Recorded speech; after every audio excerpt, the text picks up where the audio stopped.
അക്രമികളും അവരുടെ കൂട്ടാളികളും ഇരകളും അവരുടെ സഹായികളും നമ്മൾ പറഞ്ഞ ചേരിതിരിവ് മാധ്യമങ്ങൾക്കിടയിലും വ്യക്തമായിക്കൊണ്ടിരിക്കുന്നു. നേരത്തെ സൂചിപ്പിച്ച വാഷിംഗ്ടൺ പോസ്റ്റിൻ്റെ എഡിറ്റോറിയൽ മാധ്യമ ജീർണതയിലെ നാഴികക്കല്ല് തന്നെയാണ്. ഇതാണ് എഡിറ്റോറിയലിൻ്റെ തലക്കെട്ട്.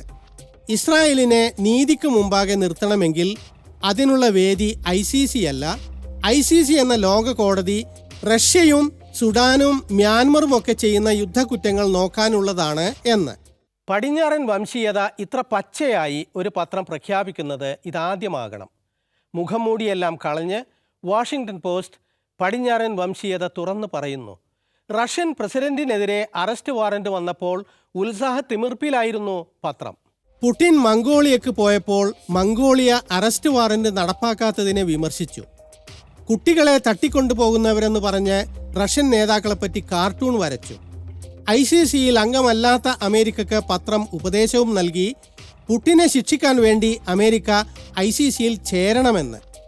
അതേ ICC ഇസ്രായേലി നേതാക്കളെ പിടികൂടുമ്പോൾ പോസ്റ്റ് പറയുന്നു അവർ വിചാരണ ചെയ്യാനുള്ളതല്ല ലോക കോടതി എന്ന്.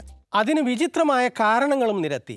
നമ്മൾ പരാമർശിച്ച പോലെ കോടതിക്ക് അധികാരമില്ല എന്നൊരു വാദം, കോടതി സെമിറ്റിക് വിരുദ്ധത കാട്ടുന്നു എന്ന് മറ്റൊരു വാദം, ബാലിശമായ വാദങ്ങൾ.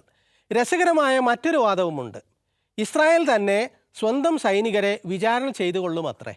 മാധ്യമ നിരൂപകരായ ഫെയർ ചൂണ്ടിക്കാട്ടുന്ന പോലെ ഇസ്രായേൽ സ്വന്തം പട്ടാളക്കാരെ വിചാരണ ചെയ്യാറില്ല. വിരളമായി വിചാരണ ചെയ്താലും ശിക്ഷിക്കാറില്ലെന്ന് കണക്കുകൾ പറയുന്നു. എന്നിട്ടും ഇസ്രായേലിനെ തിരുത്താൻ കോടതി വേണ്ട, അവിടുത്തെ മാധ്യമങ്ങൾ തന്നെ ധാരാളമെന്ന് വാഷിംഗ്ടൺ പോസ്റ്റ്. മാധ്യമ നിയന്ത്രണവും സെൻസർഷിപ്പും ഇസ്രായേലിൽ ഉച്ചസ്ഥായിയിലായ സമയത്താണ് പത്രം ഈ തമാശ പറയുന്നത്. അൽ ജസീറയുടേതടക്കം ഓഫീസുകൾക്കും റിപ്പോർട്ടർമാർക്കും നേരെ കൊലവിളി നടത്തുന്ന സയനിസ്റ്റ് സർക്കാർ അവിടുത്തെ മാധ്യമങ്ങൾക്ക് മേൽ നിയന്ത്രണം ഏർപ്പെടുത്തി. വഴങ്ങാത്ത ഹാരറ്റ്സ് പത്രത്തിനെതിരെ ഉപരോധമുണ്ട്. പരസ്യങ്ങളോ സർക്കാർ ഫണ്ടോ കൊടുക്കില്ലെന്ന് വാഷിംഗ്ടൺ പോസ്റ്റിൽ നിന്ന് വ്യത്യസ്തമായി ഹാരറ്റ്സ് ധീരമായി പ്രഖ്യാപിക്കുന്നു. നെതന്യാഹു വിചാരിച്ചാൽ ഞങ്ങളെ നിശബ്ദരാക്കാനാകില്ലെന്ന്. വാഷിംഗ്ടൺ പോസ്റ്റ് അവകാശപ്പെടുന്ന ഇസ്രായേലിലെ മാധ്യമ സ്വാതന്ത്ര്യത്തിൻ്റെ കഥയാണിത്. ഹാരറ്റ്സിൻ്റെ പരസ്യം കാണുക: നെതന്യാഹു സർക്കാർ ഞങ്ങളെ അടച്ചുപൂട്ടാൻ വരുന്നു, അതിനർത്ഥം നിങ്ങൾ വായിക്കേണ്ട പത്രം ഇതാണ് എന്ന് തന്നെ. മറ്റു മാധ്യമങ്ങൾ സർക്കാരിന് പൂർണ്ണമായും വഴങ്ങുമ്പോൾ ഹാരറ്റ്സ് അതിൻ്റെ സ്വതന്ത്ര സ്വഭാവം നിലനിർത്താനുള്ള ശ്രമത്തിലാണ്. One notable exception was Haaretz, one of the few Israeli news outlets critical of the war on Gaza and the continuing oppression of Palestinians in the occupied West Bank. It's tough to call an Israeli newspaper anti-Semitic, so instead Netanyahu's government announced an official boycott of Haaretz. No more state-sponsored ads, a move designed to squeeze the paper financially. പുറത്തു നിന്നുള്ള വിമർശനങ്ങളെ Semitic വിരോധമെന്ന് പറഞ്ഞ് Netanyahu തള്ളുമ്പോൾ Israeli പത്രമായ ഹാരറ്റ്സിൻ്റെ publisher തുറന്നടിക്കുന്നു ഈ സർക്കാരിൻ്റേത് അപ്പാർത്തൈറ്റാണ് എന്ന്. ഇതാണ് ഉപരോധത്തിന് കാരണം. കടുത്ത പരോക്ഷ നിയന്ത്രണമുണ്ട് വാർത്തകൾക്ക്. What happens when the criticism comes from within? When the editor of the Haaretz newspaper, virtually the last moderate mainstream outlet left standing in Israel, describes Prime Minister Netanyahu this way. It doesn't care about imposing a cruel apartheid regime on the Palestinian population while fighting the Palestinian freedom fighter that Israel calls terrorists. Citing that speech and Haaretz's sometimes critical coverage of the war, the Israeli government cut ties with the paper, announcing it will no longer place ads in Haaretz, denying it a vital source of revenue. The paper reacted by likening Netanyahu to other leaders notorious for limiting freedom of the press in their countries.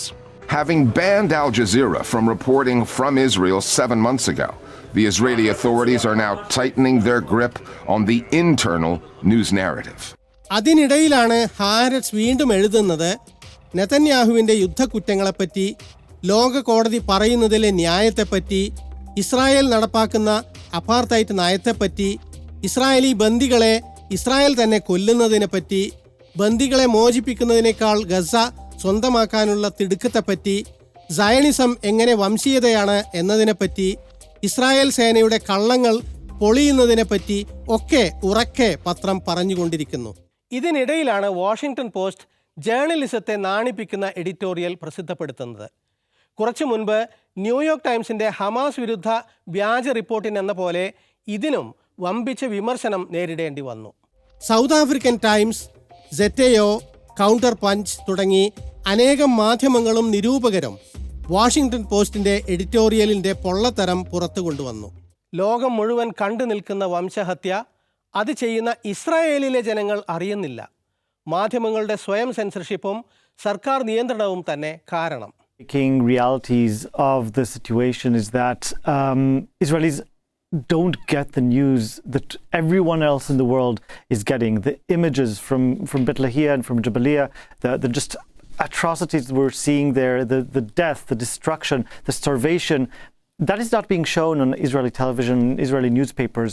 And therefore, when something like this comes out, a decision from the ICC, basically their response from wall to wall, we're talking about the entire Zionist politics, so that's about 110 out of 120 members of the Knesset are just saying this is an anti-Semitic court, this is anti-Semitic media. Israeli വംശീയതയോട് രാജിയാകാൻ വിസമ്മതിച്ച് ജയിലിൽ പോയ journalist Haggai മഥാർ ആവർത്തിക്കുന്നു, Israeli ജനത നേരറിയുന്നില്ല എന്ന്.